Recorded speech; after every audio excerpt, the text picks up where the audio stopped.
ассалому алайкум дӯстон, бо шумо дар алоқа шабакаи беҳтарин яъне Knockout TG мебошад ва мо имрӯз дар бораи беҳтарин хабарҳо аз ҷаҳони UFC ва MMA гап мезанем. Дар ягон ҷо ба ҳузур шита лайк азер када чой кабута дам кунед, мо буша видеоролика сар мекунем. Хабарҳои ҷолиб дар пешанд. мерем.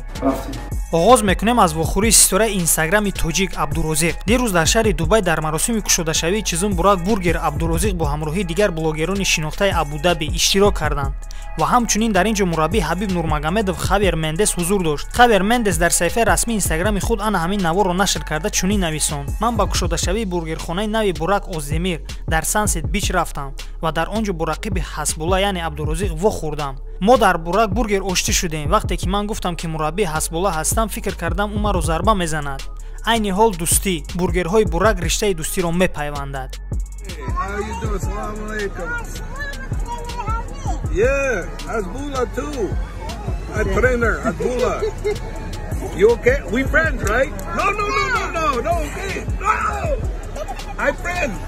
No, friend. Okay, we're friends. Okay, we're friends. We're friends. Yes, we're friends. Yeah, burger. We're friends over burger. хотиррасон мекунам ки Абдурозиқи 18 сола аз репсарои тоҷик бар он ҷудо шуд ва айни ҳол дар Дубай қарор дорад ва рӯзҳои наздик ба давлати Туркия шаҳри Истанбул сафар мекунад.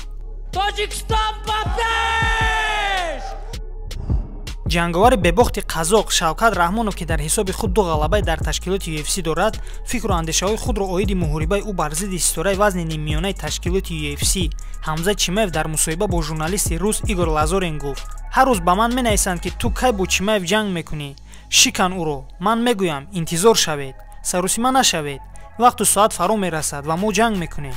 ӯ аллакай пеши бад рафт ва ман наметавонам ӯро ба ҷанг даъват кунам. албатта ӯ дар хайпи хуб қарор дорад, дар сатҳи болохезии хуб. вақт нишон медиҳад куҷо сарусима шавам. ман дар ҳақиқат аз ҳеҷ кас наметарсам, аммо суханҳои беҳударо намеписандам. вақте ки имконияти ҳақиқӣ пайдо шавад, ҷанг мекунам. ва албатта дар ҷанги охирон ӯ худашро хуб нишон дод. гӯштинги ӯ хуб аст.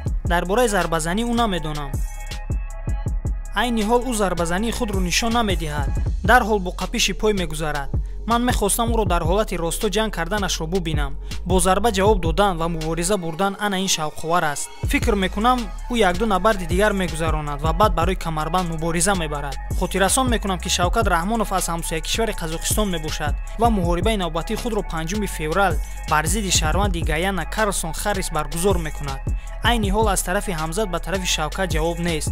интизори ҷавоби Ҳамзат мешавем.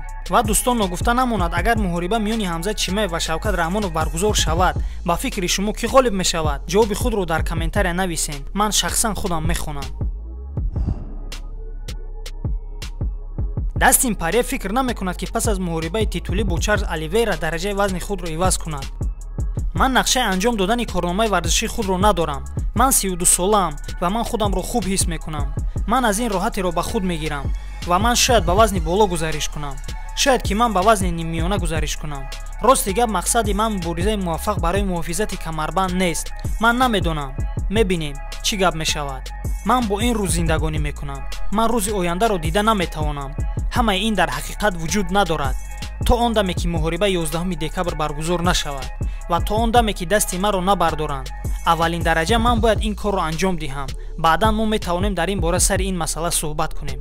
чунки ман намедонам маро чӣ интизор аст. ман бо ин рӯз зиндагонӣ мекунам. хотиррасон мекунем ки муҳорибаи навбатии Дастин Порье рӯзи 11 декабр дар Амрико ва субҳи 12 декабр дар Федератсияи Русия дар карди асосии турнири UFC 269 баргузор мегардад. Қамариддин Усмон дар бораи шикасти дасти худ пеш аз ҷанг бо Колби Ковингтон хабар дод: ман пеш аз ҷанг дастамро шикастам. дар ин бора хеле одамони кам медонистанд. ин ҳодиса 2 ҳафта пеш аз муҳориба рух дода буд. ман бо дасти ҷароҳатбардошта дар давоми ин вақтҳо зарба намезадам то рӯзи ҷанг. ман дар паси парда бо пуррагӣ пеш аз мусобиқа тамрин кардам. 3 ҳафта дасти рости ман беҳаракат буд. ҳамчунин Қамариддин гуфт ки ин ҳодиса ҳангоми гӯштинг бо сабуквазни амрикоӣ Ҷастин Гейҷ рух дода буд. ман дар пушти сари ҳамшарики гӯштингири худ Ҷастин Гейҷ шикастам. ин Ҷастин Гейҷ буд. хотиррасон мекунам ки Қамариддин Усмон бо Колби Ковингтон рӯзи 7 ноябр реванши худро дар аренаи Madison Square Garden дар шаҳри Нью-Йорк дар ҷанги асосии бегоҳи турнири UFC 268 пешкаши тамошобинон карда буданд. ғалаба бо қарори яковозаи доварон насиби ҷанговари нигериягӣ Қамариддин Усмон гардида буд. Дэн Хукер пас аз гузариш ба вазни нимсабук мехоҳад бо зомби кореягӣ ҷанг кунад.